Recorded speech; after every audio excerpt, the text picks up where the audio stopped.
পরীক্ষার ফলাফল প্রস্তুত করার জন্য আমরা প্রথমে এই সফটওয়্যারটি ওপেন করে নেব। ওপেন করার পরে এখানে আমরা নামের নিচে এক ঘরে পরের ঘরে ৩য় ঘরে গিয়ে শিক্ষার্থীর নাম লিখব। যেমন লাবণী, LABONI, লাবণী, শ্রেণী ষষ্ঠ। এরপরে যেমন বাংলা প্রথম পত্রে আমরা এখন নাম্বারটা দিব। বাংলা প্রথম পত্রে সে 65 পেয়েছে। এখানে লিখবো, কার্সারটা এখানে ধরে সিকিউর নিচে লেখো 65। এরপরে লিখবো MCQ, MCQতে সে 22 পেল, 22 লেখো। লেখার পরে এখানে এন্টার দিতে হবে আমাকে। এন্টার দেওয়ার সাথে সাথে কিন্তু এখানে টোটাল মার্ক এবং গ্রেড পয়েন্টটা চলে আসবে। এরপর বাংলা দ্বিতীয় পত্র, বাংলা দ্বিতীয় পত্র দেবে সে 32 পেল সিকিউতে এবং MCQতে পেল 11। এটা লেখার পরে আমরা কিবোর্ড থেকে এন্টার দেব।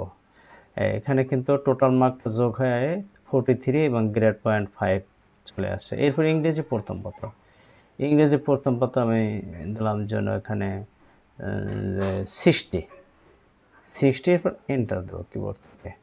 এখানে কিন্তু টোটাল গ্রেড পয়েন্ট এই 60-র ভিত্তিতে এখানে এটা চলে আসে গ্রেড পয়েন্ট। এরপর ইংরেজি দ্বিতীয় পত্র দিলাম, দ্বিতীয় পত্র দিলাম 45 লিখে এন্টার দেবো। এরপরে গণিত যেমন দিলাম 66 পাইল সে সিকিউতে এবং MCQতে পেল 23। এটা লেখার পরে কিন্তু অবশ্যই এন্টার দিতে হবে কিবোর্ড থেকে। টোটাল মার্ক হলো 89 এবং গ্রেড পয়েন্ট হলো 5। এরপর কার্সর ধরে নিচে এসে এটা টেনে একটু ডান পাশে নিয়ে যাব।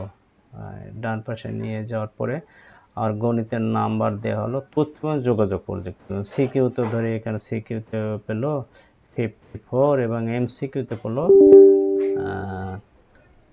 তথ্য প্রযুক্তিতে পেল 32 এবং MCQতে পেল 12। এটা লেখার পরে আমরা এন্টার দেব। এরপর ইসলাম ও নৈতিক শিক্ষাতে আমরা পেল 56, MCQতে পেল 22। এটা লেখার পরে অবশ্যই এন্টার দিতে হবে।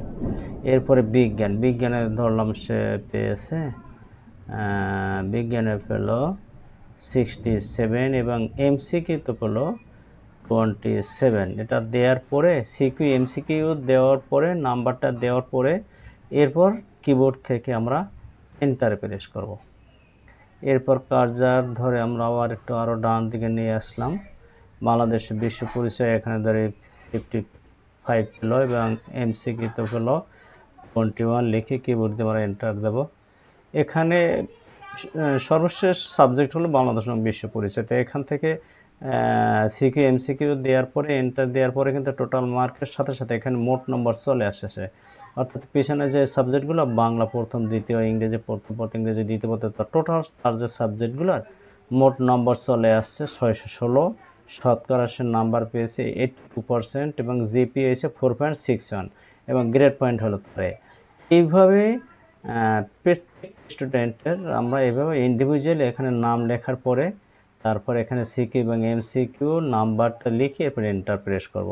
তো এখানে কিন্তু রোল নাম্বারটা কিন্তু অটো চলে আসছে। এখানে নাম লেখার পরে এন্টার দিলেই এখানে কিন্তু এই যে রোল নাম্বারটা অটো চলে আসবে। এরপরে এখানে একটা বিষয় খেয়াল করতে হবে, আমরা অর্থাৎ যেমন ক্লাস 6-এর যে কোনো একটা পরীক্ষার তার নাম্বারগুলা যখন আমরা এখানে দিব, ইনপুট দেব, তখন এটা খেয়াল করতে হবে যে রোল নম্বর প্রথম যে তার রোল দেব, প্রথম ফার্স্ট যে স্টুডেন্ট তার নাম্বার দেব, এরপরে দ্বিতীয় মানে সেকেন্ড যে, তারপর থার্ড যে, ফোর্থ, এখানে সিরিয়াল অনুযায়ী এখানে দিলে এখানে তো রোল নাম্বারটা অটো চলে আসবে। এভাবে আমরা এর পরবর্তীতে আবার আরেকজন শিক্ষার্থীর নাম লিখব। নাম লেখার পরে অর্থাৎ যে সেকেন্ড তার নাম লিখব, লেখার পরে তার সিকিউ MCQ সাবজেক্টের নাম্বারগুলো দেবো এবং এন্টার করব, এন্টার প্রেস করব কিবোর্ড থেকে। এইভাবে আমরা এখানে এই একটা সফটওয়্যার মাধ্যমে আমরা এখানে 70 জন স্টুডেন্টের নাম্বারটা আমরা ইনপুট দিতে পারবো। যদি এরপর আমার আর শিক্ষার্থীর সংখ্যা আরও বাড়ে তাহলে এইগুলা টেনে এখানে মার্ক করে টেনে ধরে আমরা এটা নিচে প্রেস করব, মাথা পর্যন্ত নিয়ে আসবো।